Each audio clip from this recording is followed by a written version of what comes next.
Hello students, welcome to the next video of chapter 10 mathematics NCERT.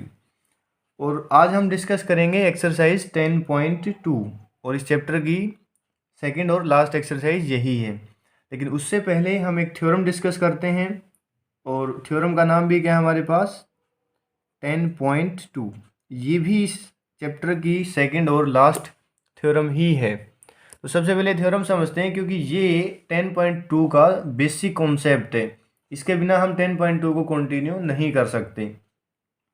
और इसका हमने एक विजुअल प्रूफ तो इससे प्रीवियस वीडियो में जो हमने कॉन्सेप्ट एनिमेशन के नाम से की थी उस वीडियो में इसका विजुअल प्रूफ तो हमने देख लिया था। अभी इसको एक बार एल्जेब्रिकली भी प्रूव करके दिखाते हैं आपको कि एल्जेब्रिकली हम इस क्वेश्चन को या इस थ्योरम को कैसे प्रूव कर सकते हैं। सबसे पहले थ्योरम की स्टेटमेंट क्या है कि the length of tangent the length of tangents drawn from an external point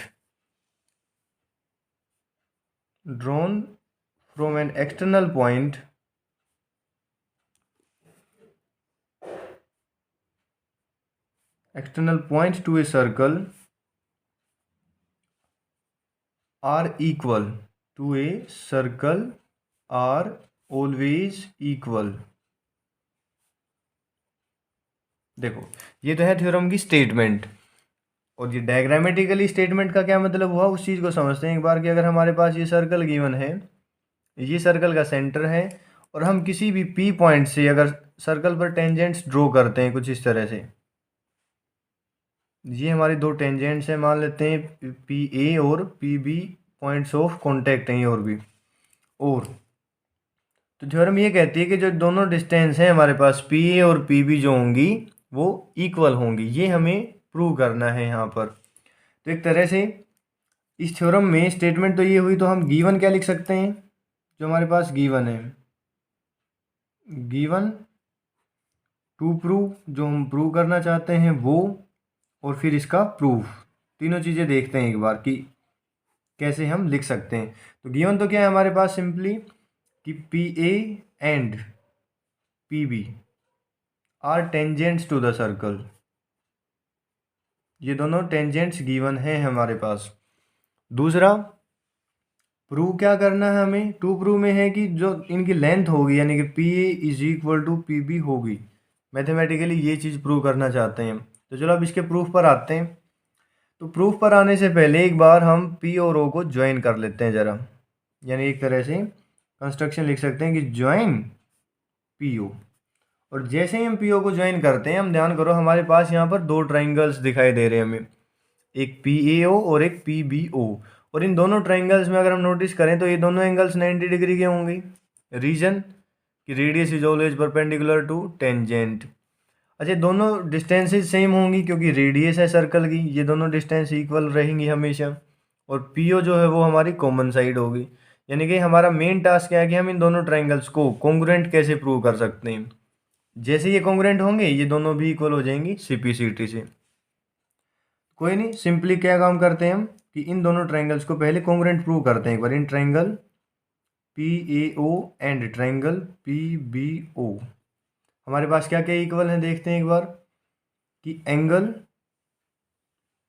P A O is equal to angle P B O is equal to 90 degree. और क्यों है ये, क्योंकि radius is perpendicular to tangent. जो radius है वो tangent पर perpendicular होती है, इसलिए हमने ऐसा लिखा है। दूसरा O A is equal to O B, O is equal to O B और इज इक्वल टू आर भी लिख सकते हैं। दोनों रेडियाई ऑफ सर्कल हैं, रेडियस या रेडियाई ऑफ सर्कल हैं, इसलिए दोनों इक्वल भी होंगी।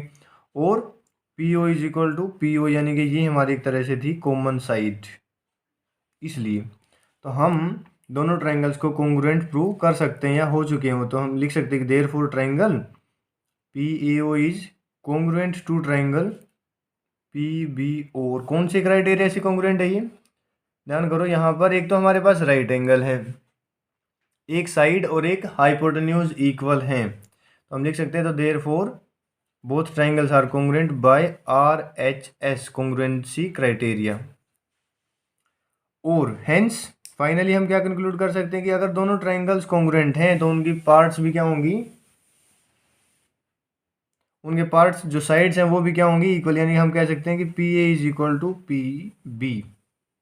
और इसका लॉजिक क्या होता है, बाय CP/CT, यानी corresponding parts of congruent triangles, और हेंस प्रूव्ड। तो ये हमारी आसान सी थ्योरम है, और इसके बेस्ड पर हम पूरी 10.2 एक्सरसाइज करेंगे। एक 10.2 थ्योरम और एक 10.1 दोनों यूज होंगे उसमें। चलो अब एक्सरसाइज 10.2 को हम कंटिन्यू करते हैं। तो इसका फर्स्ट क्वेश्चन पढ़ते हैं एक बार, उसको डायग्राम तैयार करते हैं और उसको सोल्व करते हैं। फिर देखो फर्स्ट क्वेश्चन में हमें क्या बताया गया है, from a point Q the length of tangent to a circle is 24 centimetre. यानी कि सबसे पहले हम एक सर्कल ड्रॉ कर लेते हैं यहाँ पर। देखो बच्चों, डायग्राम बहुत ज़रूरी चीज़ है, बिना डायग्राम के इन क्वेश्चंस को समझना बहुत मुश्किल होगा, और डायग्राम के साथ इनको समझना सिंपलेस्ट, सबसे आसान काम होगा कि अगर हम डायग्राम तैयार कर लेते हैं तो इन क्वेश्चंस में मुश्किल कुछ भी नहीं रहेगा। इसने बताया कि किसी क्यू पॉइंट से हम इस सर्कल पर टेंजेंट्स ड्रॉ की गई हैं, यानी कि ये टेंजेंट हुई मान लेते हैं, जो इस सर्कल को किस पॉइंट पर टच करते हुए नहीं पता, कोई नहीं, हम नाम रख लेते हैं P पॉइंट पर। और इस लेंथ ऑफ टेंजेंट यानी कि ये हमें गिवन है कितनी, 24 centimetre. And the distance of Q from the centre is 25, यानी कि Q की डिस्टेंस सेंटर से, यानी कि ये डिस्टेंस है हमारे पास कितनी, 25 centimetre. So the radius of the circle is, हमें रेडियस को फाइंड आउट करना है कितनी होगी। तो आई थिंक क्वेश्चन क्लियर है आपको। अब देखो एक चीज़ हमें पता है, एक फैक्ट पता है कि ये एंगल ऑलवेज 90 डिग्री का होगा, और जैसे ये 90 डिग्री का होगा ये राइट एंगल ट्राइंगल हो जाएगी। और राइट एंगल में हम क्या यूज कर सकते हैं, पाइथागोरस थ्योरम। बहुत सिंपल क्वेश्चन है। तो जो गिवन है वो लिखते हैं एक बार, क्या क्या गिवन था हमें यहाँ पर गिवन है PQ is equal to 24 centimetre और OQ is equal to 25 centimetre, और हमें रेडियस निकालनी है। क्लियर। तो लेट कर लेते हैं, लेट OP यानी जो रेडियस उसको R सेंटीमीटर मान लेते हैं हम। तो इन ट्राइंगल नाम क्या होगा उसका, in triangle POQ using Pythagoras theorem. हम इसमें पाइथागोरस थ्योरम यूज कर सकते हैं इजीली। तो पाइथागोरस थ्योरम की स्टेटमेंट क्या होगी, base square plus perpendicular square is equal to hypotenuse square. अब यहाँ पर बेस कितना है हमारे पास वो देखो जरा, बेस 24 कंसिडर कर सकते हैं हम, परपेंडिकुलर की जगह रेडियस है, और हाइपोटेन्यूज की जगह 25 है हमारे पास। ये हाइपोटेन्यूज, ये परपेंडिकुलर, और ये बेस। ओपन करते हैं, 24 का स्क्वायर कितना हो जाएगा, 576 plus R square is equal to 625, 25 का स्क्वायर। 576 को उस तरफ लेके जाते हैं, यानी कि R square is equal to 625 minus 576, यानी कि ये बच जाएगा हमारे पास 49 R स्क्वायर। तो R की वैल्यू क्या आ जाएगी, अंडर द रूट 49, यानी कि रेडियस हमारे पास आ जाएगी 7 centimetre. Hence the question complete. इस क्वेश्चन में रेडियस का आंसर कितना आएगा, 7 सेंटीमीटर। क्लियर। तो चलो नेक्स्ट क्वेश्चन यानी कि सेकंड क्वेश्चन को रीड आउट करते हैं एक बार, और उसका तो हमें डायग्राम ऑलरेडी गिवन है 10.11। तो इसमें क्या बताया गया है, if TP and TQ are two tangents to a circle with centre O, यानी एक सर्कल गिवन है हमें जिसका सेंटर पॉइंट O पर है, और T पॉइंट से दो टेंजेंट्स ड्रॉ की गई हैं, पॉइंट T से दो टेंजेंट्स ड्रॉ की गई हैं, और पॉइंट ऑफ कांटेक्ट एक P है हमारे पास, और एक पॉइंट ऑफ कांटेक्ट है Q, कुछ इस तरह से। और ये हमारी दोनों रेडियाई होंगी जिनको हम ज्वाइन कर सकते हैं, OP एंड OQ। इसने बताया कि angle POQ is equal to 110, POQ यानी कि सेंट्रल एंगल जो है वो 110 डिग्री का है। पूछा गया किया गया हमसे फाइंड एंगल PTQ, PTQ यानी कि PTQ यानी कि ये एंगल पूछा गया है। मान लेते हैं ये एंगल x डिग्री का आता है, अगर कितना, x डिग्री। तो अब यहाँ पर एक सिंपल सा लॉजिक ध्यान करो, सबसे पहले तो वो लिखते हैं जो हमें गिवन, यानी कि एंगल POQ जो है वो 110 डिग्री का है।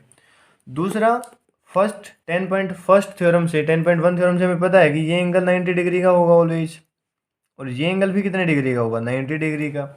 और ये एक क्वाड्रिलेटरल है हमारे पास POQT, और क्वाड्रिलेटरल की चारों एंगल्स का सम ऑलवेज कितना होता है, 360 डिग्री। तो हम वही लॉजिक यूज करते हैं कि सिंस जो है 90 डिग्री ये angle plus 110 degree plus 90 degree plus x degree कितना होगा, 360 डिग्री। क्यों, क्योंकि angles of a quadrilateral, angle sum property भी कह सकते हैं अगर लिखना चाहें तो, angle sum property of a quadrilateral.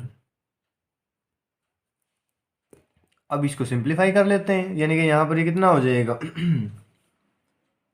और 180 और 110 कितना हो जाएगा, यानी कि 180 प्लस 110, 90 180 कर दिया हमने, plus x is equal to 360 degree.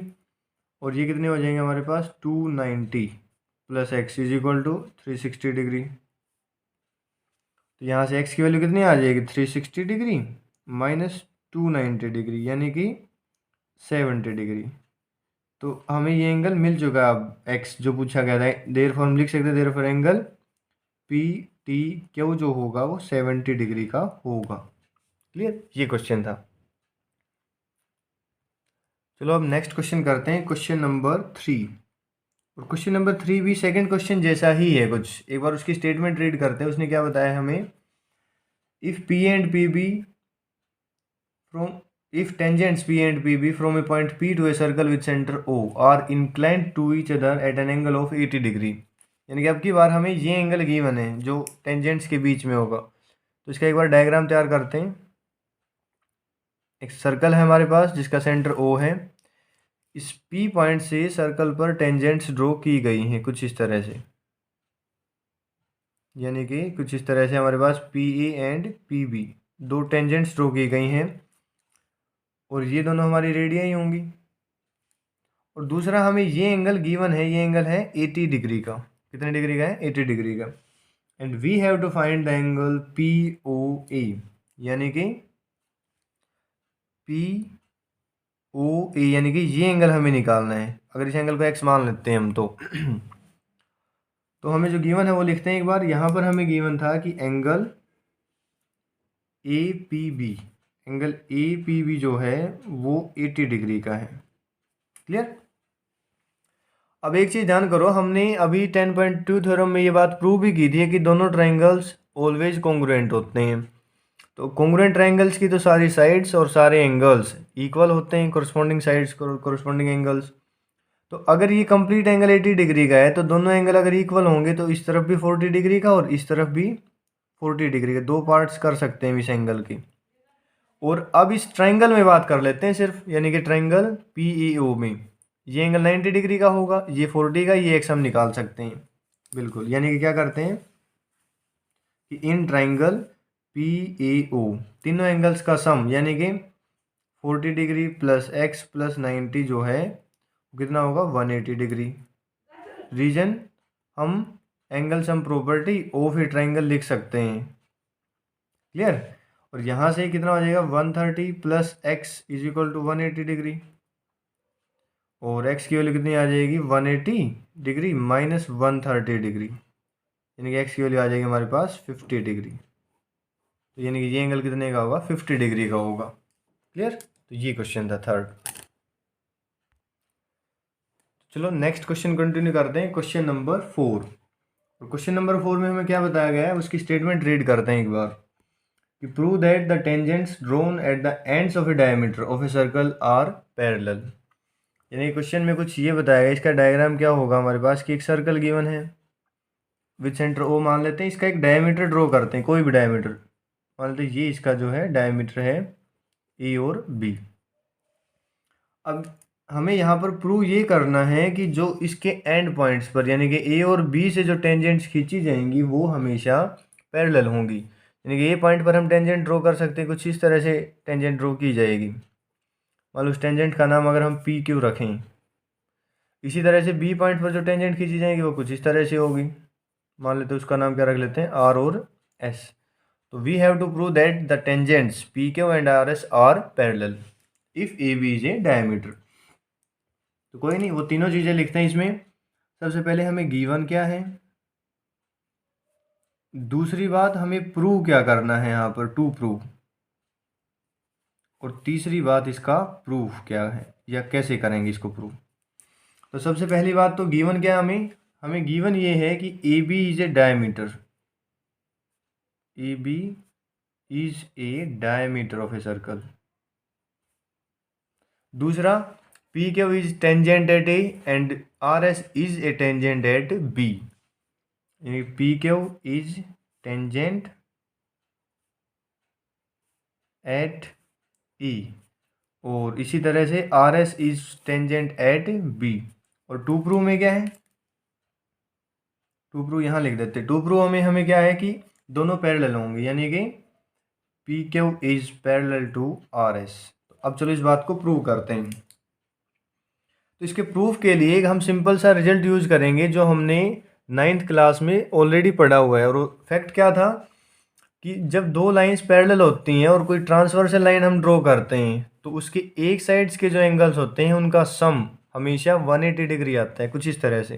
देखो, पैरेलल एंड ट्रांसवर्सल से ये रिजल्ट यूज करेंगे कि ये दो लाइन पैरेलल और ये हुई हमारी ट्रांसवर्सल। अगर ये दोनों लाइंस पैरेलल हैं तो angle this and angle this, इन दोनों एंगल्स का सम हमेशा 180 डिग्री आता था अगर पैरेलल हैं तो। और अगर सम 180 है तो हम ये कन्वर्सली कंक्लूड कर सकते हैं कि लाइंस जो है वो पैरेलल भी होंगी। और यहाँ पर अगर हम ध्यान दें कि रेडियस ओ इज रेडियस और पी के इज टेंजेंट, ये एंगल कितने डिग्री का होगा, 90 का।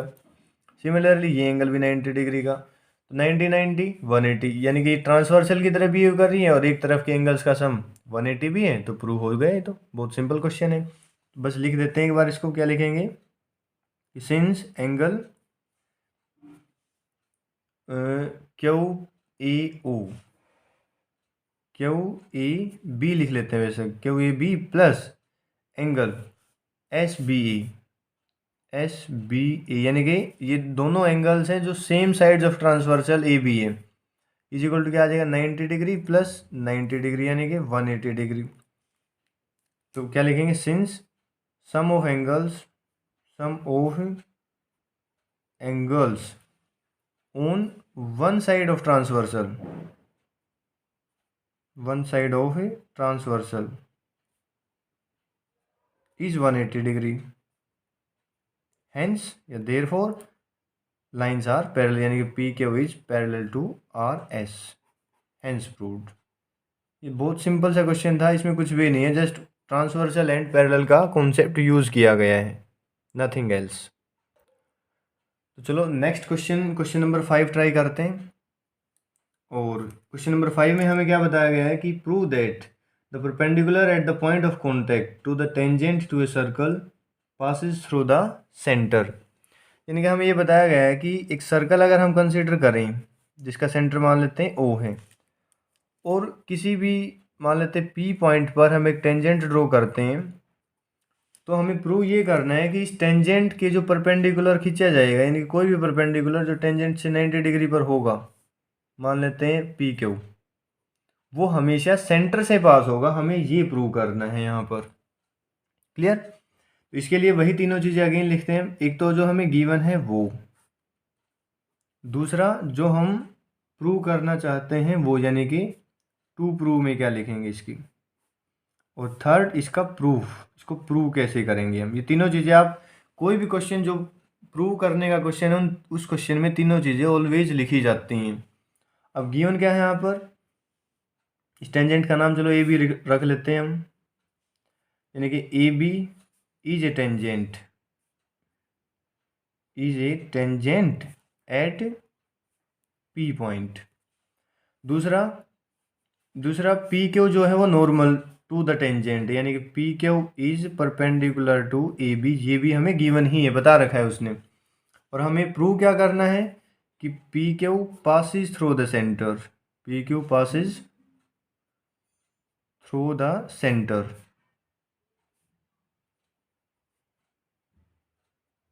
ठीक है, चलो अब इसका प्रूफ करते हैं ज़रा। देखो, अब एक सिंपल सा लॉजिक मुझे बताओ यहाँ पर कि टेंजेंट की 90 डिग्री पर रेडियस होती है हमारे पास, ये हमें पता है। 10.1 थ्योरम यही बताती है हमें कि radius is always perpendicular to the tangent. तो इसका मतलब जो हमारा पी क्यू है वो रेडियस के अलोंग होगा, यानी कि रेडियस के ऊपर से ही जाएगा। और रेडियस कहाँ से पास होती है? सेंटर से। ओबियसली पी क्यू भी कहाँ से पास होगा? सेंटर से। सिंपल लॉजिकल रीजनिंग है और कुछ भी नहीं। इसके प्रूफ में क्या लिखेंगे? हमें पता है कि since radius is perpendicular to tangent, ये हमारी फर्स्ट थ्योरम ही है।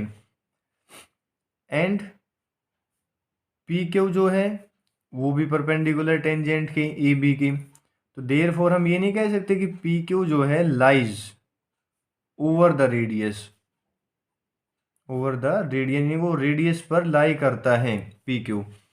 और क्योंकि वो रेडियस पर लाई करता है तो hence it passes through the centre, hence is passes through the centre. बस, अगर वो रेडियस पर ही लाई करेगा तो रेडियस तो सेंटर से ही ज्वाइन की जाती है हमेशा। तो वो जो पी क्यू है वो भी कहाँ से पास होगा? सेंटर से। Hence proved. बस ये सिंपल सा क्वेश्चन था एक हमारे पास, फिफ्थ।